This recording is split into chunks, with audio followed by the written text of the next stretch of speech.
Tentang penciptaan Nabi Adam alaihi salam bagian pertama berkatalah Ibnu Abbas radhiyallahu an, Allah Ta'ala menciptakan jasad Nabi Adam alaihi salam dari berbagai penjuru dunia, kepalanya dari tanah Ka'bah, dadanya dari berbagai tanah di bumi, kemudian punggungnya dan perutnya dari tanah India, kedua tangannya dari tanah Masyrik, Timur, kedua kakinya dari tanah Maghrib, Barat.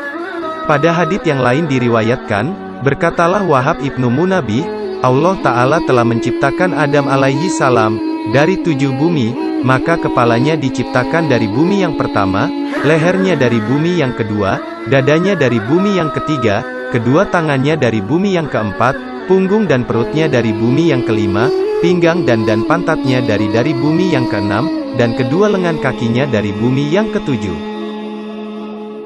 Dan dalam hadits yang lain, Ibnu Abbas radhiyallahu an berkata, Allah Ta'ala telah menjadikan Adam alaihi salam, maka dijadikanlah kepala Nabi Adam alaihi salam dari tanah Baitul Muqaddas, Baitul Maqdis, Masjidil Aqsa, wajahnya dari tanah surga, kedua telinganya dari tanah Gunung Tursina, keningnya dari tanah Irak, gigi-giginya dari Telaga Kausar, tangan kanan beserta jari jemarinya dari tanah Ka'bah, tangan kirinya beserta jari jemarinya dari tanah Parsi, kedua kaki beserta betisnya dari tanah India, tulang belulangnya dari tanah gunung, auratnya dari tanah Babylon, punggungnya dari tanah Irak, perutnya dari tanah Khurasan, hatinya dari tanah Firdaus, lidahnya dari tanah Taif, kedua matanya dari tanah Telaga.